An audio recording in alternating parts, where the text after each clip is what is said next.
جب دل پختہ ہو جاتا ہے نا، قوت، دل مضبوط ہوتا ہے تو پھر کسی سے نہیں، جیسے مالدار ہو جائے کوئی آدمی، اس کو دل مضبوط ہو اور نہیں کرتے ہو، نو دولت کا بھی نہ ہو تو وہ بالکل بھی پرواہ نہیں کرتا، 1000 2000 20,000 روپے کے نقصان کی ادھر خریدا بیچا ہی ہوتا ہے نا۔ اور اگر مجھ سے کچھ نکل گیا، کوئی فلاٹ خرید لو، بعد میں خیال آیا کہ یہ نقصان کا ہے، تب بھی پرواہ نہیں کرتا، فوراً ٹک کاٹ کے دیتا ہے۔ اگر کہے گی تو کہتے بس بات نہیں ہے، تو دل کی قوت پر ہے سارا گاڑی یہ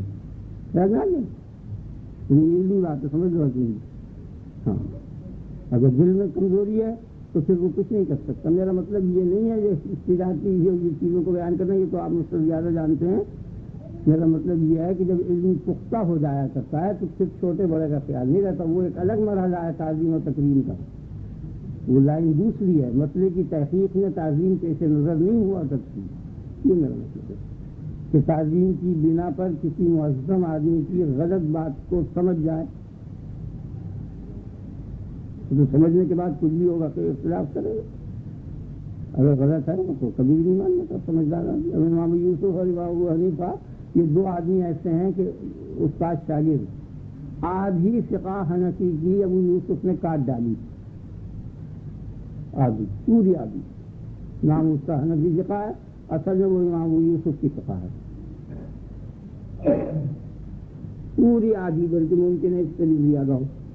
وہ استاد سے اختلاف کیا کہ نہیں یہ غلط ہے، استاد خلاف ہماری رائے یہ ہے۔ امام ابو یوسف، امام محمد، امام ظفر، یہ تینوں امام ابو حنیفہ کے شاگرد ہیں، اور تینوں ان کے وہ شاگرد کیا ہیں، تینوں ان کے مقابل ہیں، یوں سمجھتے ہر اصل میں اختلاف ہے، وہ کہتے ہیں یوں ہونا چاہیے، وہ کہتے ہیں یوں ہونا چاہیے۔